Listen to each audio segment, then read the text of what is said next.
이어서 자기 인덕턴스로 갑니다. 여기에서 이제 드디어 인덕턴스를 이제 배우는데요. 여기에서는 자기 인덕턴스 뒤에 이제 상호 인덕턴스라고 하는 게 나오는데 그거하고 대비해서 여기에서의 자기는 전기 자기 할 때 그 자기가 아니고요. 셀프 스스로 나 스스로를 의미하는 셀프 인덕션 자기 유도 이렇게 얘기합니다.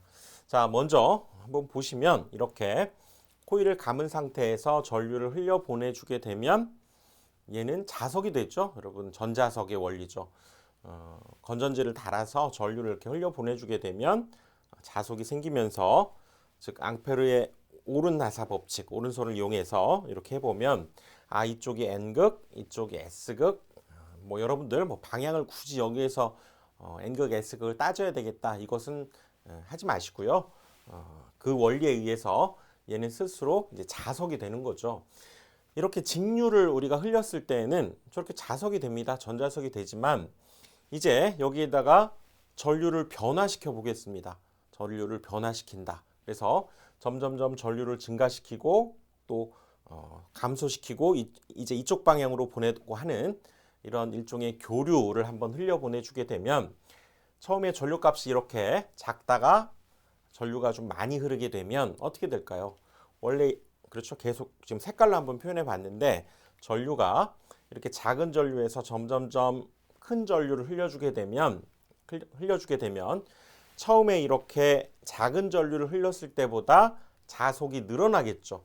큰 전류를 흘려주게 되면 예를 들어서 두 가닥이 늘어나겠죠. 그러면 이 코일의 특성은 이 변화하는 걸 싫어한다고 그랬죠. 그래서 두 가닥이 늘어나면 얘 스스로 그 두 가닥을 밀어내기 위해서 반대 방향으로 자속이 두 개가 생깁니다. 그렇죠? 또 이렇게 역시 늘어나게 되면 계속 늘어나게 되면 그것을 막기 위해서 이렇게 자속이 생긴다는 얘기죠. 이것을 바로 이 자속이 생긴다라고 하는 것은 뭐냐면 이 자속에 의해서 자 오른손 법칙에 의해서 이번에는 이 코일이 만들어낸 이 자속에 의해서 전류가 만들어진다는 거예요. 즉 이렇게 전류를 증가시키게 되면 그 증가시킨 만큼의 반대 방향으로 자속이 생기면서 그 반대 방향으로 전류가 만들어진다는 겁니다. 그래서 이 반대 방향으로 전류가 흐른다. 그걸 나타내기 위해서 이름을 역이란 말을 썼고요. 전류가 흐른다는 것은 기전력이 만들어져야 되기 때문에 이렇게 전류가 증가함에 따라서 그것을 방해하는 방향으로 역기전력이 유도된다. 이렇게 얘기합니다. 이것을 자기 유도다. 이렇게 얘기한다는 거죠. 즉 스스로 만들어낸 이 자속을 역시 우리가 앙페르의 오른나사 법칙, 오른손 법칙을 이용해서 해보면 이제 전류의 방향은 반대 방향으로 즉 역기전력이 만들어진다라고 얘기할 수 있다는 거죠. 즉 변화하는 즉 증가하는 그 반대 방향으로 이렇게 역기전력이 만들어져서 그 역기전력에 의한 전류가 만들어지는 것. 이것을 우리가 셀프 인덕션, 자기 유도다 이렇게 얘기합니다. 그러면 거꾸로 이번에는 전류를 줄여보겠습니다. 이렇게 많았던 것을 점점점 전류를 이렇게 줄여보게 되면 어떻게 될까요? 점점점 전류를 줄이게 되면 이때 자속 자체가 줄어들게 되겠죠. 그것을 이 코일은 또 싫어합니다. 그래서 줄어드는 것을 만회하기 위해서 스스로 다시 이쪽으로 두 가닥을 이렇게 또 만들어내는 거죠. 그러면 이렇게 만들어낸 이 오른손을 이용해서 구해보면 전류의 방향까지도 알 수 있는데 즉 전류가 줄어들었다. 이렇게 됐던 것이 점점점 줄어들었다는 것은 그것을 막기 위해서 전류가 증가하는 방향으로 얘가 전류가 만들어지면서 즉 줄어들면은 증가하도록 역기전력이 만들어지면서 그 자체가 셀프 인덕션, 스스로 유도했다. 이렇게 얘기한다는 거죠. 그래서 이거 역시 역기전력에 의한 전류가 만들어진다는 거죠. 이렇게 전류가 증가하게 되면 자속이 만들어지고 그것을 코일은 반대 방향으로 막아서게 된다. 이렇게 얘기할 수 있죠. 그래서 이때 만들어지는 역시 코일에 의한 이 역기전력도 우리가 알고 있던 패러데이 렌치에 의해서 E는 마이너스 N d 파이 dt 자속이 변화하는 그 비율만큼 또 권수가 어떠냐 하는 그 권수에 따라서 이렇게 유도기 전력이 만들어지게 되고요. 그리고 또 이걸 어떻게 해석하느냐? 이건 우리가 기존에 패러데이 렌치에 의해서 알고 있던 공식인데 새로운 식이 하나가 등장합니다. 잘 보시면 원칙적으로 좀 전류를 지금 변화시키고 있었죠. 전류의 변화에 의해서 자속이 변화했죠. 이것은 그 자속의 입장에서 역기전력을 생각한 식이라면 이것은 그러면 아예 처음부터 이 전류라고 하는 것이 변하니까 전류의 변화에 따른 기전력이 어떻게 만들어지는가를 한번 나타내 보자 했을 때 이건 전류의 변화율이 되는 거죠. 미분값.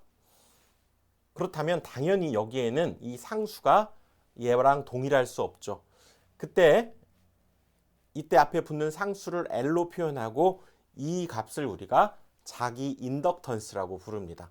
자, 그래서 요거는 두 가지를 여러분들이 기억을 하셔야 돼요. 이 역기전력에 의해서 만들어지는 값에 의해서 이렇게 두 가지 식이 지금 만들어지게 된다는 거죠. 자, 이 앞에 있는 식은 패러데이 렌치에 의해서 지금까지 우리가 배워왔던 식이 되는 거고요. 이 뒤에 있는 식은 이제 전류의 변화의 입장에서 기전력이 어떻게 만들어지는가를 나타낸 식인데 그때 L이 이렇게 붙게 됩니다. 이 자기 인덕턴스는 뒤에 한번 또 뒤에 자세히 나오니까요. 이렇게도 아무튼 표현할 수 있다라고 하는 것도 기억을 해 두십시오. 그 다음에 또 하나의 이 코일의 특징이 어떤 것이 있는가를 한번 살펴보는데 지금 여기에다가 건전지를 달아서 전류를 흘려주게 되면 그렇죠?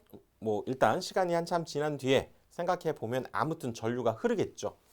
그럴 때 여기에 자속이 생기면서 전자석이 된 상태가 만들어지는데 이때 뭘 하냐면 이 상태에서 여기 있는 건전지를 확 떼내 버립니다. 떼내면 전류 자체가 계속 흐르다가 딱 멈춰버리게 되는 거죠. 그러면 이 코일은 그 멈춘 자체를 또 싫어하는 거죠. 변화를 싫어하니까. 왜냐하면 전류가 계속 흘렀으면 계속 흐른 상태를 유지하려고 얘가 스스로 이렇게 자속을 만들어냅니다. 얘를 딱 뗐으면 이거 한번 생각해 볼까요? 우리 기본적으로 이 저항의 회로가 이렇게 있을 때 자, 여기에다가 이렇게 자, 스위치를 하나 이렇게 달아 봅시다. 스위치를 이렇게 하나 달아서 자, 이렇게 연결되어 있을 때는 전류가 잘 흐르죠. 그러다가 얘를 순간적으로 이 회로를 딱 끊어버리게 되면 저항은 그냥 뭡니까? 전류가 흘렀던 것이 이 스위치를 딱 떼는 순간 얘는 더 이상 그 순간 바로 전류가 흐르지 않아요. 하지만 이 코일이라고 하는 것은 순간적으로 여기 건전지를 딱 뗐을 때에도 얘가 변화를 싫어하기 때문에 계속 전류가 흐르도록 스스로 유도를 한다는 얘기죠. 그래서 그 뗀 순간에 전류계를 예를 들어서 검류계를 여기에 두어서 전류가 어떻게 되는지를 관찰해 보면 뗀 순간마저도 얘는 상당 기간 전류를 스스로 흘려보내게 된다는 겁니다. 이 코일의 특징이 이 저항과는 달리 저항은 한번 스위치를 딱 떼면 여기에 더 이상 그 순간에 전류가 흐르지 않지만 얘는 건전지를 탁 떼는 순간마저도 스스로 자기 유도에 의해서 전류를 흘려보내게 된다는 얘기죠. 그 얘기는 뭡니까? 이 코일이라고 하는 자체가 일종의 에너지를 저장한다. 이렇게 얘기할 수 있겠죠.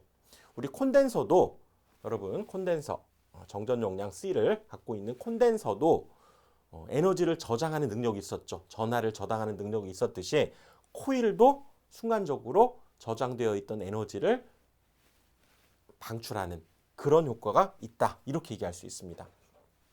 이번에는 자 교류를 한번 흘려봅니다. 교류라고 하는 것은 여러분 아시다시피 방향도 바뀌죠.